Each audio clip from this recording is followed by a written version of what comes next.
இன்றைக்கி நம்ம ரொம்ப டேஸ்டான பன்னீர் பிரியாணி எப்படி செய்கிறதுன்னு பார்க்கலாம் வாங்க.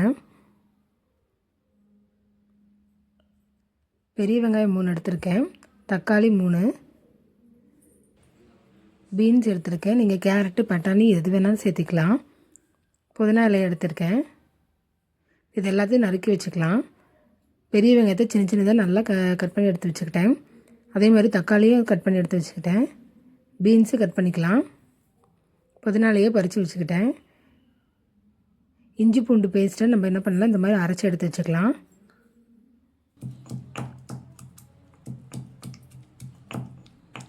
நான் பாஸ்மதி ரைஸ் தான் எடுத்திருக்கேன். 2 டம்ளர் ஊற வச்சுருக்கேன். ஒரு அரை மணி நேரம் ஊறிட்டுருக்கு.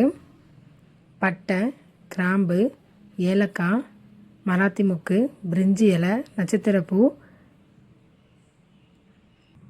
முந்திரி எடுத்து வச்சுருக்கேன்.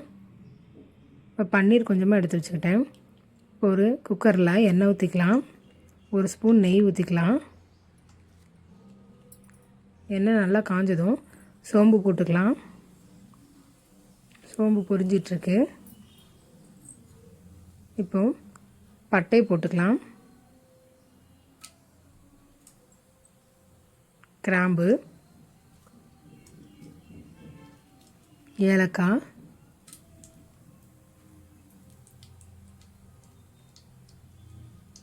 மராத்தி மொக்கு, நட்சத்திரப்பூ, பிரிஞ்சி இலை, முந்திரி இப்போயே சேர்த்துக்கலாம். இப்போ பார்த்திங்கன்னா எல்லாம் நல்லா பொரிஞ்சு வந்துச்சு. இப்போது பெரிய வெங்காயத்தையும் போட்டுக்கலாம். வெங்காயம் பார்த்திங்கன்னா நல்லா வணங்கினா தான் பிரியாணி ரொம்ப டேஸ்ட்டாக இருக்கும். நல்லா வணக்கி எடுத்துக்கலாம்.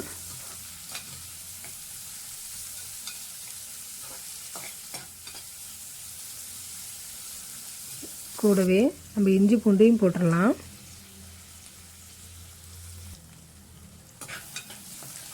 இஞ்சி பூண்டு வந்து இந்த பச்சை வாசனை போகிற அளவுக்கு நம்ம நல்லா வணக்கி எடுத்துக்கலாம். இந்த மாதிரி வணக்கும்போது தான் ரொம்ப டேஸ்ட்டாகவும் இருக்கும்.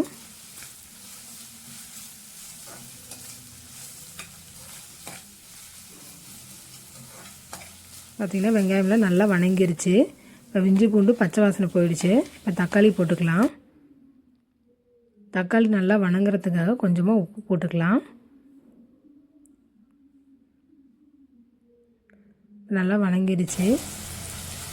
பீன்ஸு போட்டுக்கலாம். கூடவே புதினா இலையும் போட்டுக்கலாம். இது எல்லாத்தையும் நல்லா வணக்கிக்கலாம்.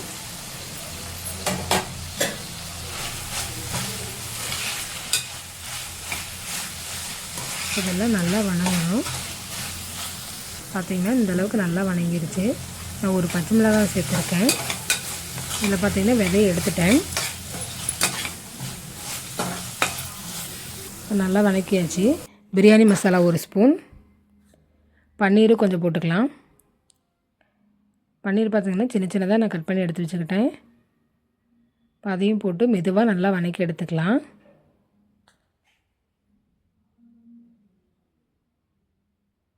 நல்லா வணக்கிக்கலாம். இப்போ ஊற வச்ச அரிசி இதிலே சேர்த்திக்கலாம். அரிசி நல்லா அரை மணி நேரம் ஊறிடுச்சு பாருங்கள். இப்போ அதையும் சேர்த்திக்கலாம்.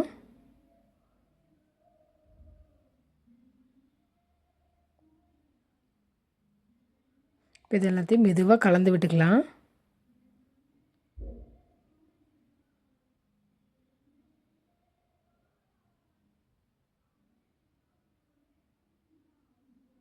பார்த்திங்கன்னா இந்த அளவுக்கு நல்லா கலரி விட்டுக்கலாம்.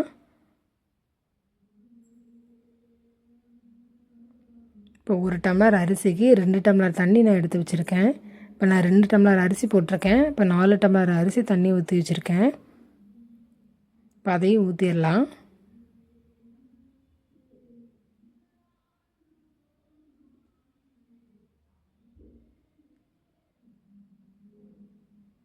இப்போ எல்லாத்தையும் கலந்து விட்டுக்கலாம். மெதுவாகவே கலரிக்கலாம்.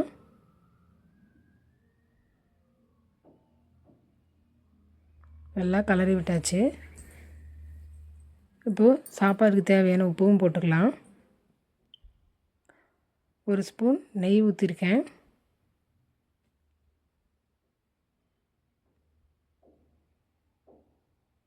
பார்த்திங்கன்னா சுற்றிலும் நல்லா கொதி வர ஆரம்பிச்சிருச்சு.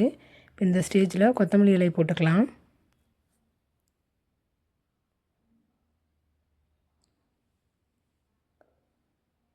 கொத்தமல்லி இலை போட்டதும் எல்லாத்தையும் நல்லா கலரி விட்டுக்கலாம்.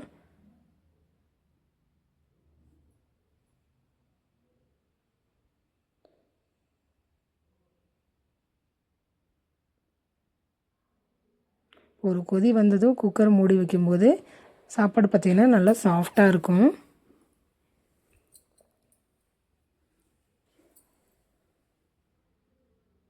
அவ்வளோதான், குக்கர் போட்டு எடுத்து வச்சிடலாம். 2 விசில் வரட்டும்.